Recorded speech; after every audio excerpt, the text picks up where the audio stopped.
Interpretational issues in Mark chapter 9, verses 14 through 29, the case of the demon-possessed boy. This is a presentation of a paper that was written for RW 724, Academic Presentation 4, for Trinity College of the Bible and Theological Seminary. The case of the demon-possessed boy is mentioned in each of the synoptic Gospels. Matthew, Mark, and Luke present the account in their own way and with their own focus, which offers some difficulty in interpretation. Mark's account is the longest of the three, and there are some challenges that arise in interpreting not only the account itself, but Mark's purpose in including the account in his gospel. The account of the exorcism of the demon-possessed boy in Mark 9, 14 through 29 is utilized by Mark to highlight the necessity of faith and provide a foreshadowing of Jesus' resurrection. So let's look at the parallel accounts in their context. Before moving on to the interpretational issues found in Mark 9, 14 through 29, it is appropriate to compare and contrast the parallel accounts of this exorcism story, as recorded in Matthew 17, 14 through 21, Luke 9, 37 through 43. Now, there are some commonalities that the accounts do share. All of the events recorded taking place after the transfiguration of Jesus, as he and his three of his disciples descend the mountain. Now, some scholars have proposed that it was Mark that placed this account after the transfiguration, and both Matthew and Luke followed suit. In each account, a father has brought his demon-possessed son to Jesus' disciples, who failed to cast out the demon. After remarking on the faithlessness of that generation, Jesus casts out the demon. Now, there are some key differences in the accounts themselves. These differences will be discussed as they arise in the discussion of the interpretational issues below. However, there is one important distinction that arrives from a comparison of the text, and that is the function that the authors give to their respective accounts. Assuming Mark in priority, in a discussion as to the length of the accounts as found in Matthew and Luke, Achtemeier writes of this distinction, the point of the story in Matthew appears to be instruction to the disciples that faith can do all things, their failure being due to their little faith. The point in Luke is not that the disciples' faith, as in Matthew, but simply the miracle as such, and the conclusion that this act of Jesus points beyond him to God is a typical Lucan motif for a miracle story. Each has created his shorter versions to express motifs typical of his own theological understanding. Now, looking at Mark's context, Lane arrives at a function for Mark's version of the account. The healing of the possessed boy demonstrates what faith expressed through prayer could have accomplished, even though Jesus was absent from the disciples. There are pastoral overtones throughout the account, which has pointed relevance for the community of Rome, which felt itself to be powerless and defeated in the absence of the Lord at a critical moment in its own experience. Now, Brooks also identifies four purposes for Mark's account. First, the account highlights the disciples' inability to act, building upon early accounts showcasing their inability to understand. Second, faith is shown to be necessary for discipleship. Third, there is a lesson for how the church is to perform its ministry tasks after Jesus' departure. Fourth, the account points to the future death and resurrection of Jesus. Now, some see the differences in the accounts as not only due to the purpose of the writing, but the source. Most agree that Mark derives his account from Peter, who had been with Jesus on the mountain, whereas Matthew was one of the disciples who had remained below. Tasker proposes that Peter is reluctant to highlight his fellow disciples' unbelief, and so omits the recounting of Jesus' words concerning the mustard seed-sized faith. Now, in regards to Luke, Kuhn sees his account as an example of the miracle story, which he uses to demonstrate the inbreaking of God's reign in Jesus and his disciples. The inauguration of God's kingdom comes to life as Jesus begins to unleash God's blessings, thwart the powers of disease and death, and overtake the dominion of Satan. Stein asserts that Luke's editorial work of abbreviation is to simply illustrate Jesus' glory as it was seen on the Mount of Transfiguration. Ellis sees the theme of this section as the back and forth between the confirmation and rejection of Jesus as the Messiah, and the lesson from the story is that although Jesus' messiahship is amply attested and his mission superficially popular, the actual verdict is negative. Interpretational issues in Mark 9, 14 through 29. Now, within the pericope of this text, there are four key areas that present interpretational issues. First, there are some interpretational issues within the setting of the account.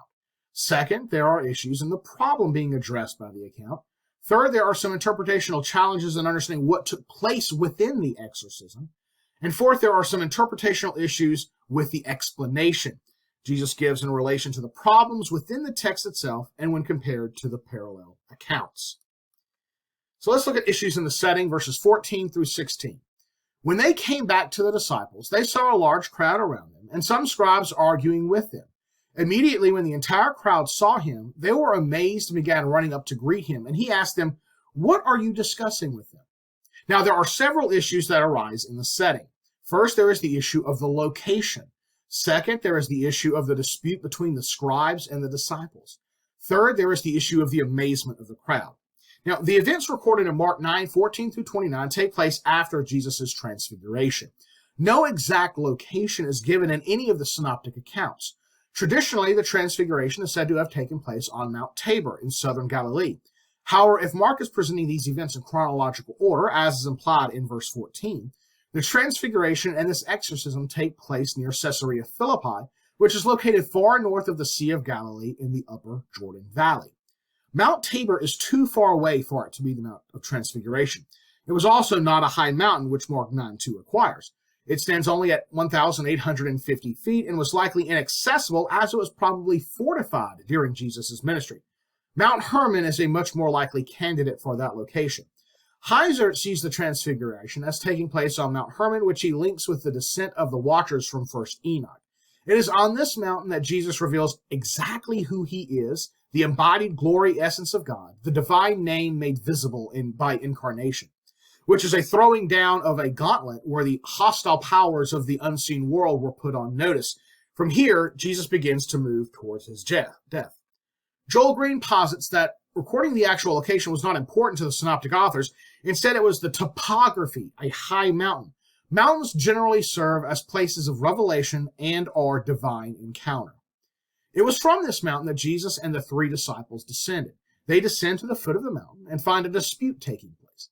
Brooks is right to note that too much has been made regarding the glories of the mountain and the agonies of the valley, holding that this descent was to do ministry, observing that the disciples' primary occupation was in the valley of service. Barclay echoes this idea in seeking to apply this text. He describes the tension between the solitude of the mountaintop and the necessity to be among people. It is meant to make us better able to meet and cope with the demands of everyday life. This dispute was between Jesus' disciples and the scribes. Some have seen a problem with the presence of the scribes being in this location, Mount Hermon and Caesarea Philippi. This problem is not an impossibility. Brooks notes that they may have followed Jesus so that they might be able to produce evidence against him. Regarding another event of conflict between Jesus and the scribes concerning the Sabbath, recorded in Matthew 12:9 through 14, Barclay observes that Jesus' opponents were engaged in an active and hostile investigation. They would dog his steps like private detectives, seeking the evidence on which they could level a charge against him.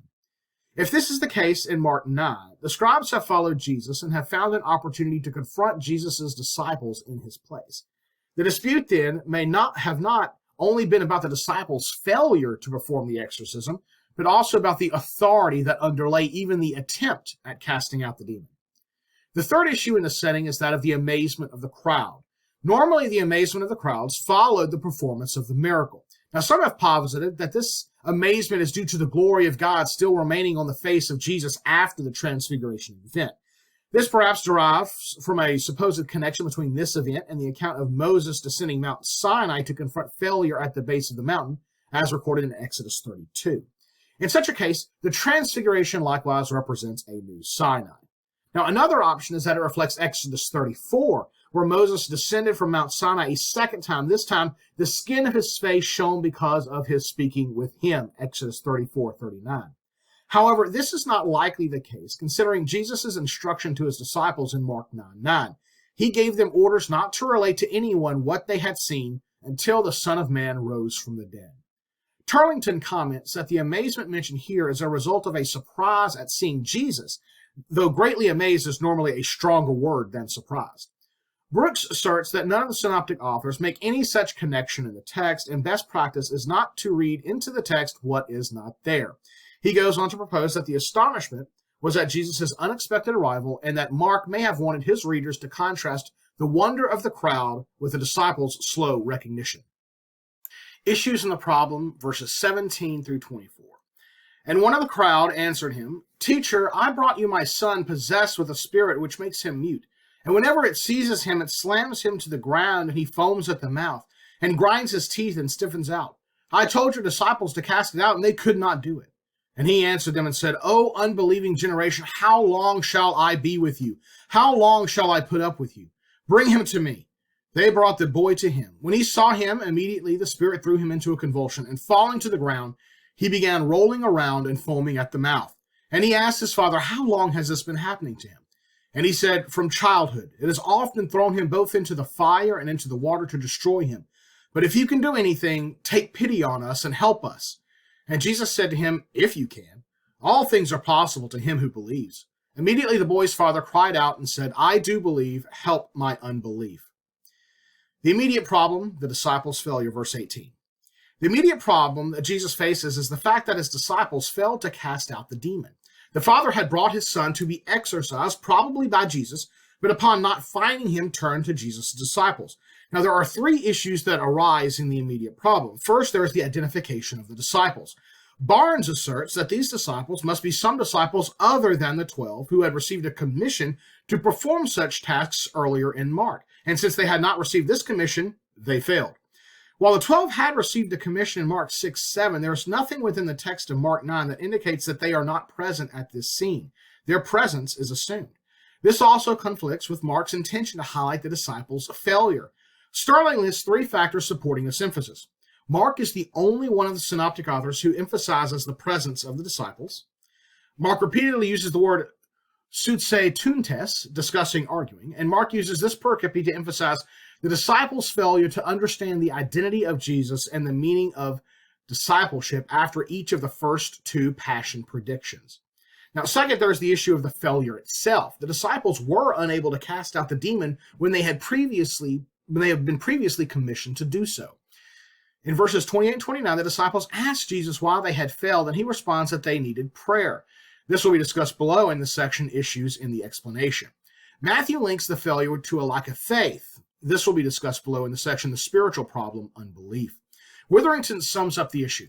Now, perhaps the disciples had thought the gift of exorcism was once bestowed in their control and did not require further reliance on God. Third, there is the issue of the effect of the failure. Lane observes that the father brought his son to the disciples with the expectation that they could perform the same action as their master. The principle basic to discipleship was that the messenger of a man is the man himself. In Jesus' absence, the disciples stood in his place and were regarded as he is. It was therefore legitimate to expect that they possessed the power of their master. Keeter echoes this assessment. Mature disciples were supposed to be able to carry on in their master's absence. The effect of their failure was that it reflected poorly on Jesus and his movement. Another effect was a shaking of the Father's confidence in Jesus' ability to do anything, as seen in his statement in Mark 9:22. The long-term problem. The boy's condition, found in verses 17 through 18 and verses 20 through 22. The long-term problem that Jesus faces is the condition of the boy. Now, there are three issues that arise. First, there is how to understand the boy's physical and spiritual condition. Second, there are the social ramifications of the boy's affliction. And third, there are the implications for understanding how demon possession takes place. Mark presents several statements about the boy's condition. First, the father identifies him as being possessed by a spirit that makes him mute in verse 17. Jesus later identifies the spirit as one that is deaf and mute. The spirit also causes seizures that slam him to the ground, verse 18, and into fire and water, verse 22. In these fits, the boy foams at the mouth and grinds his teeth and stiffens out, verse 18. In Matthew's account, the father describes the boy as a lunatic and very ill, as well as falling into fire and water, Matthew 17:15. Luke describes the condition as a spirit seizes him and he suddenly screams, and it throws him into a convulsion with foaming at the mouth, and only with difficulty does it leave him, mauling him as it leaves, Luke 9:39.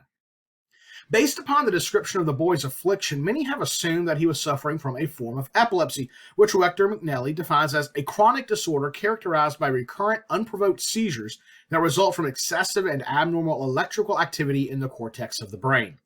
Matthew's use of the word selenatsetai, translated by the NASB as lunatic, is also translated at times as epileptic in the RSV, adding to this. Harrington writes that the moonstruck is usually taken as a reference to epileptics, whose illness was thought in antiquity to be related to the phases of the moon. Langton seems to hold that in this case, and all cases of demon possession as recorded in the Gospels, the condition is not a result of any supernatural influence, it is epilepsy. He writes, "We conclude, therefore, that the main factors accounting for demon possession as portrayed in the Gospels are pathological condition of body and mind, such as those that are associated with hysteria and epilepsy, a strong popular belief in the power of demons to take possession of persons, subconscious activity of the mind, and the existence of psychic states which can assume the appearance of individuality, together with some measures of hallucination and autosuggestion." Now, the issue here is that it presupposes a modern understanding on the text that dismisses the supernatural. Ladd sums up the interpretational options for understanding Jesus' exorcisms. First, Jesus' belief in demons was a mere adaptation to the concepts of the age and in no way represents the content of Jesus' teachings. He identifies this explanation as inadequate. The second option is that Jesus was a child of his day and was mistaken in his belief about demons. The issue with that interpretation is that it misses that Jesus' exorcisms were a manifestation of the essential purpose of the coming of the kingdom of God into an evil age, and that such an interpretation does not reflect the facts of the Gospels. Such an interpretation also assumes that ancient people could not distinguish between physical, mental issues and demonization. Thomas writes that the New Testament writers generally make a clear distinction between demon possession and illness. For example, Mark is very careful to keep the lines of demarcation between the categories distinct, with Mark 9 being the only occasion where demon possession and infirmity converge. Ladd agrees. Frequently in the Synoptics, demon possession is distinguished from other diseases. Jesus healed both the sick and those possessed by demons, Mark 1:32. Demon possession is distinguished from epilepsy and paralysis, Matthew 4:24, from sickness and leprosy, Matthew 10:8. Matthew uses moonstruck only one other time where it is translated as epileptics by the New American Standard Bible, in Matthew 4:24. Page notes that in that passage, the word seems to refer to a class of ailments distinct from demon possession and can refer to more than simply epilepsy. Howe agrees with the meaning being broader than epilepsy. However, he also notes that the word does seem to point to a condition caused by a supernatural force. Dunn and Twelftree recognize the New Testament distinction between demon possession and illness. They observe that there are maladies not attributed to the demonic and that the idea of demon possession was reserved for conditions where the individual seemed to be totally in the grip of an evil power. In the case of Mark 9:14-29, it is made clear that the boy is demon-possessed, and this has resulted in some illness that looks similar to a modern understanding of epilepsy, as well as muteness and deafness. Blomberg writes that this is the only place in the Gospels where references to disease and demon possession appear in the same passage, so it is more probable that in this solitary instance the possession was causing the sickness. The father recognizes that the boy is possessed, as does Jesus. Thomas observes that there are two primary ways of identifying the demonic as the cause of an illness.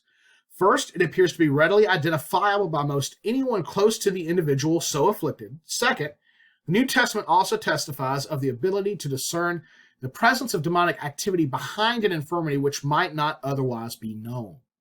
The New Testament makes a distinction between illness and demon possession, though the language of healing is used for both.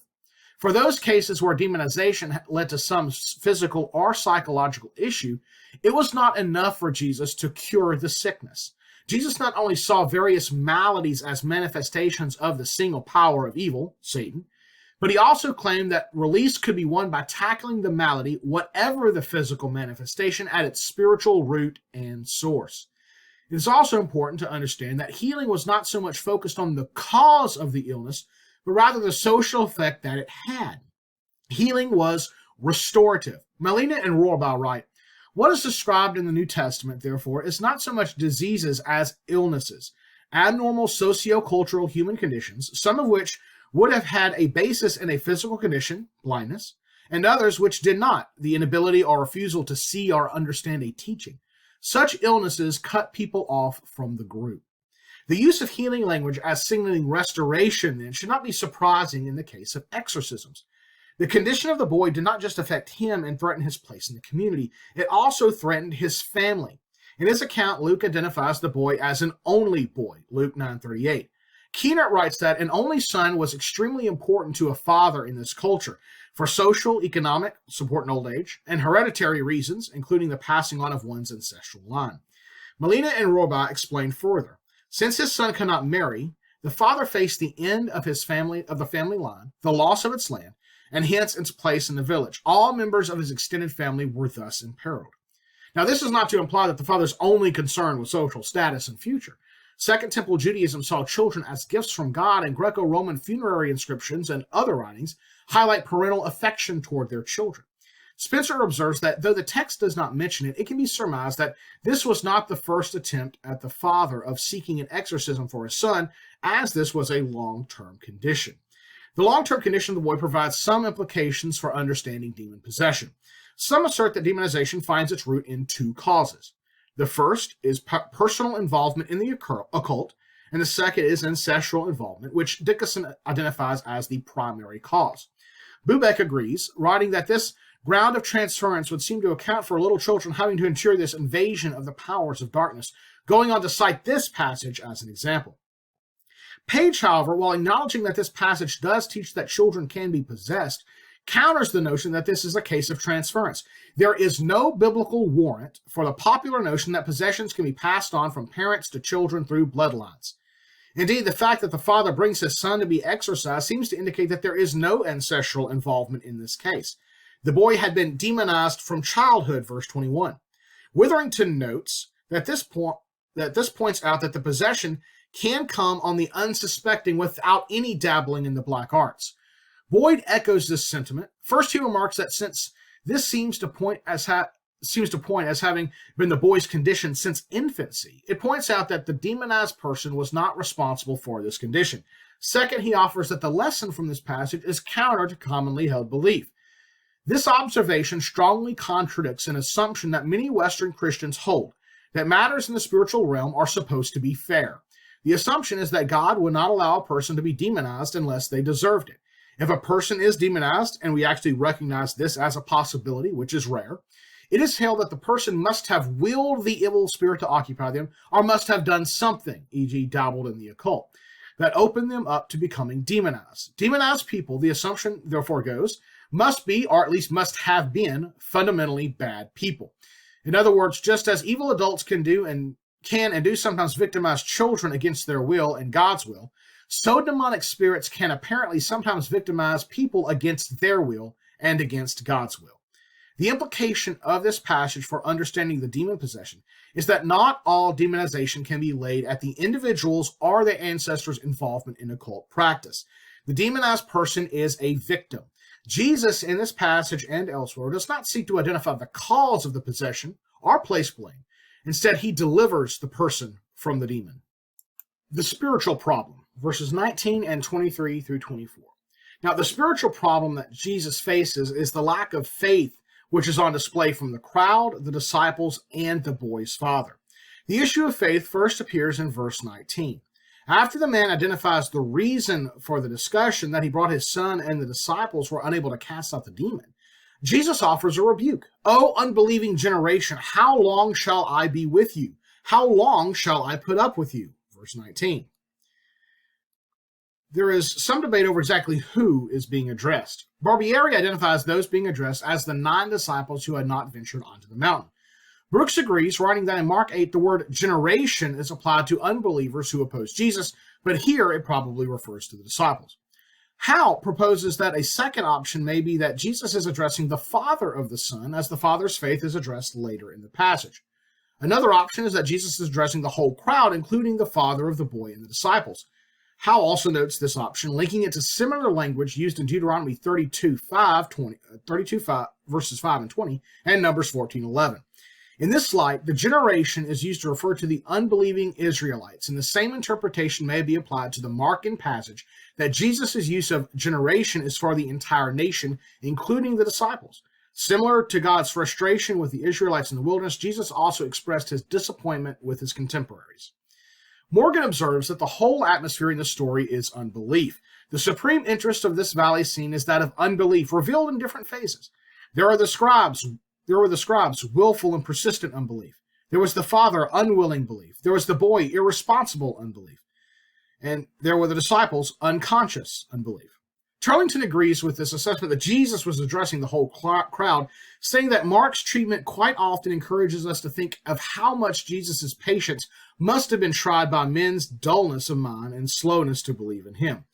Thus, the best way to understand this is that Jesus is addressing all those involved, the disciples, the Father, and the crowds. Now, the issue of faith comes up again a few verses later. At the end of verse 22, the Father implores Jesus, "But if you can do anything, take pity on us and help us." The conditional phrase here could be interpreted as an honor challenge. Honor is to be understood as public reputation, one's status or standing in the community, together with the public recognition of it. As stated above, the disciples' failure caused doubt to arise in the Father concerning Jesus' ability. Jesus takes issue with this doubt, which challenges his honor and patronage. In verse 23, "If you can, all things are possible to him who believes." Jesus addresses this doubt and then states that for someone who believes, all things are possible. It is not Jesus' ability that is at issue, but rather the Father's faith.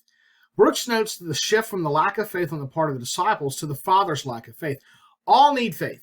Those who would heal or perform any other ministry, and those who would be healed or have someone else healed or in some other way be blessed.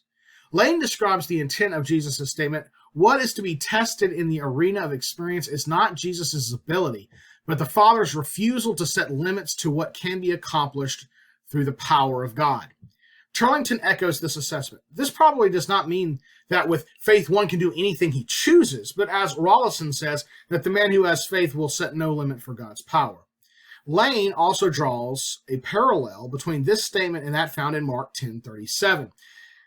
With people it is impossible, but not with God, for all things are possible with God. In concluding his thoughts on this phrase in verse 23, Witherington writes, "The emphasis then is not on the quantity of a person's faith, but on its object. Is it placed in the right person?" The man understands what Jesus was saying. His response is found in verse 24. "Immediately the boy's father cried out and said, 'I do believe, help my unbelief.'"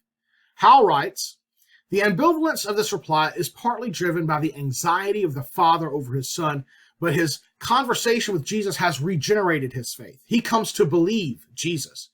Witherington identifies this man's faith as being present but inadequate. This inadequacy, this doubt on the Father's part, was his own problem which he needed Jesus' help to address. It should not stand in the way of Jesus' healing his son. Page observes that though the Father's faith was not perfect, that it presents a model for the Christian faith. It is in response to such faith that Jesus performs miracles. Indeed, Jesus readily responds to faith, not to doubt or simply to a challenge, much less a demand for a miracle. The issue arises as to what is meant by belief faith as it is used here. Young Marshall notes that one of Mark's dominant themes is that of faith, which is always theocentric, and in most cases, Mark has Jesus as the center of faith.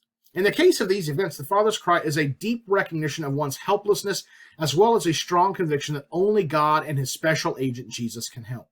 Ladd writes, "The faith is primarily in God, the presence and the power of whose kingly reign Jesus proclaimed. Such faith means complete confidence in God's power and goodness and in his willingness to bless those who trust him. This kind of faith moves beyond mere mental assent. Rather, faith and its associated words point to the social, externally manifested emotional behavior of loyalty, commitment, and solidarity." The issue of faith in this scenario is about a trust in God and his power. The crowds, including the scribes, were part of an unfaithful generation, having not trusted in God and refusing to see Jesus' miracles as testimony to his teaching concerning the kingdom of God. The disciples had trusted in themselves rather than relying on God to perform the miracle. The Father had doubted Jesus as God's agent, and in doing so had doubted God's power. The Father, in his response, recommitted himself to Jesus and his ability, while also recognizing his own inadequacy to trust in God as he was being asked. To use in the exorcism, verses 25 through 27. When Jesus saw that a crowd was rapidly gathering, he rebuked the unclean spirit, saying to it, "You deaf and mute spirit, I command you, come out of him and do not enter him again."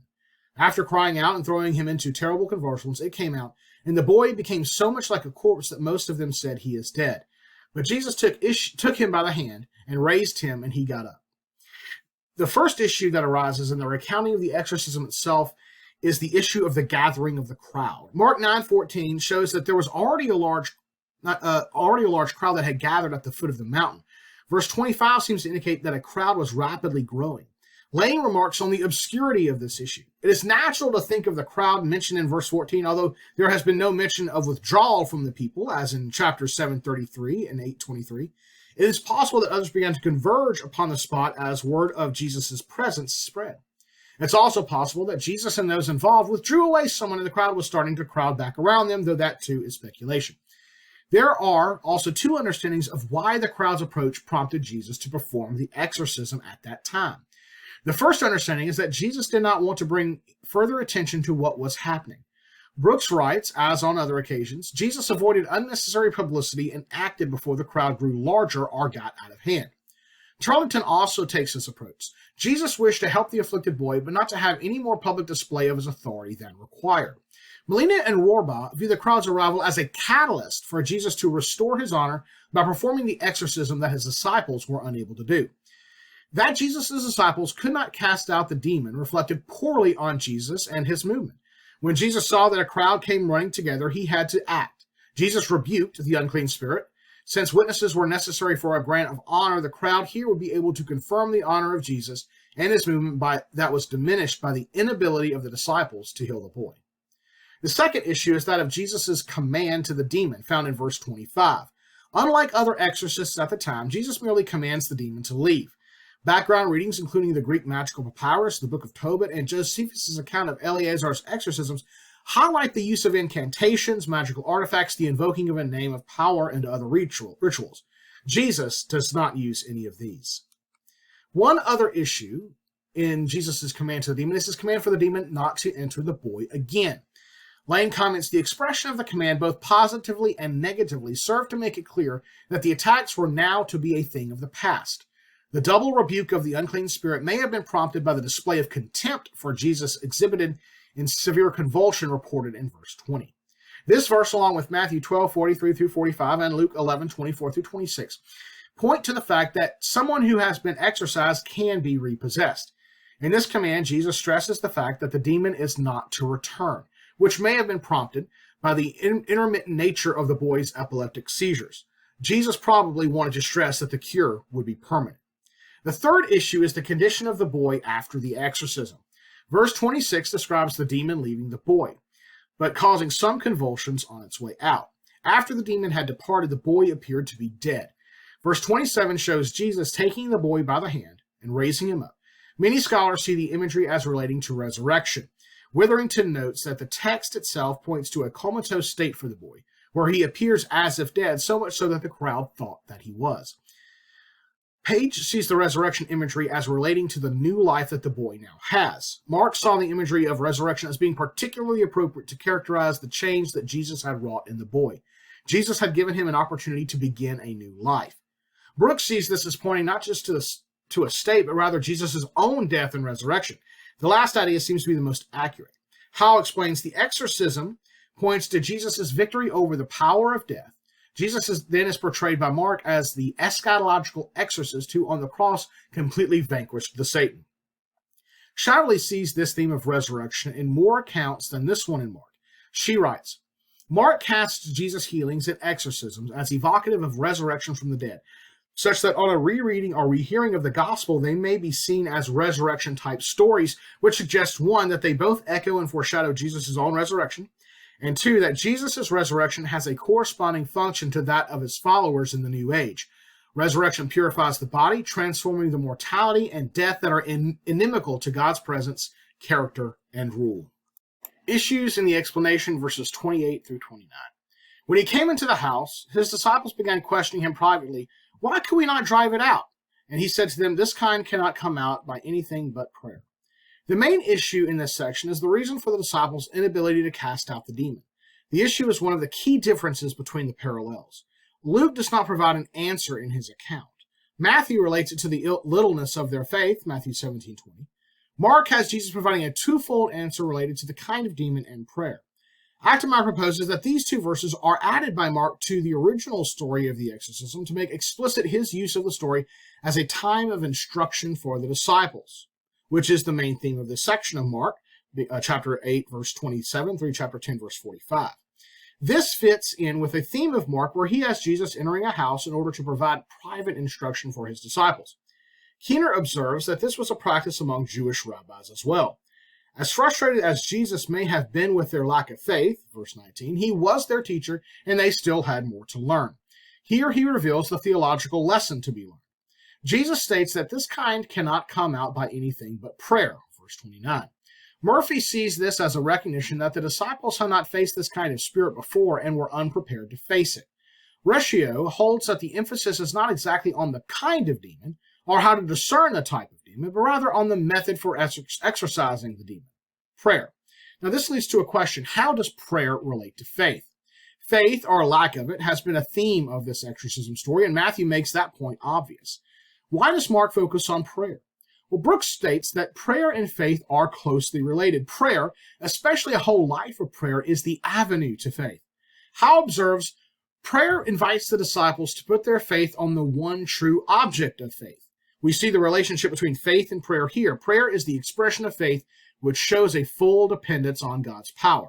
Page writes, Mark focuses on the need for prayer because it so clearly demonstrates that divine power is not under human control. It must always be asked for. Manifestations of the power of God, such as are needed when dealing with the forces of evil, come only in response to the attitude of trust and reliance upon God that is expressed in humble prayer. Recio notes that Jesus is not talking about prayer as an immediate solution to an immediate problem, but rather a persistent practice of prayer. Lane, however, observes, rather the power of God must be asked for on each occasion in radical reliance upon his ability alone. When faith confronts the demonic, God's omnipotence is its sole assurance, and God's sovereignty is its only restriction. This is the faith which experienced the miracle of deliverance. Mark uses the opportunity to point out that prayer is one of the key aspects of discipleship, as prayer indicates a close relationship between Jesus and his disciples. This was an area where the disciples needed to experience growth. Crump writes that the disciples had yet to fully appropriate the example modeled by Jesus. Here Mark indicates the connections between his Christology, Jesus as the prayerful Son, and successful discipleship, the theological category of sanctification. Now, there is a textual issue in verse 29. Some manuscripts read prayer and fasting. Fasting is not mentioned in the Codex Sinaiticus, Codex Vaticanus, nor Papyrus 45, and though the text is damaged in that portion, the line spacing does not appear to allow for and fasting. Tarlington notes that the inclusion of fasting must reflect the practice of many early and devout Christians. However, Jesus certainly did not encourage the disciples to fast during his ministry. There is no evidence that Jesus anywhere taught that ascetic habits increase spiritual power. In fact, in Mark 2, 18 through 22, Jesus states that the disciples are not to engage in fasting as long as he is with them, though he did instruct his disciples not to fast hypocritically in Matthew 6, 26 through 18. Brooks sees the practice of fasting as contrary to what Jesus, through Mark, is saying, stating, the idea is completely out of place. However, in a passage that stresses the necessity of dependence on God instead of human resources of any kind. Schweitzer proposes that fasting was later added in by editors and copyists because they were not able to perceive that what is simplest and most taken for granted is really most important, since it causes one to cease looking at himself and look to God. Mark wants to proclaim that this kind of discipleship does not result from the effectiveness of one's own piety, but only from the action of God. Conclusion. Mark's account of the exorcism of the demon-possessed boy in Mark 9, 14 through 29 is the fullest account among the parallels. The inability of the disciples to cast out a demon casts doubt on Jesus' ability to do the same. The key issue is a lack of faith on the part of all involved except for Jesus, including the crowds, the Father, and the disciples. Faith here is to be understood as a commitment to and reliance on God through his agent, Jesus Christ. Mark links this lack of faith to a lack of prayer, the immediate and long-term outward manifestation of faith in the life of a disciple. Mark also utilizes the account to foreshadow Jesus' death and resurrection. Just as Jesus is victorious over the demon and shows that he is bringing in the kingdom of God by restoring the boy to life from seeming death, he will be victorious over the kingdom of Satan through his resurrection. Now, there are a few other lessons to be learned from this passage. First, demonized persons are victims who are not always at fault for their predicament. Second, demonization can result in physical manifestations such as illnesses. Third, exorcism is viewed as a kind of healing wherein the person is restored not only to health, but to family and their place in society. The restoration is holistic, pointing to the kind of restoration promised by the culmination of the kingdom of God upon Jesus' return.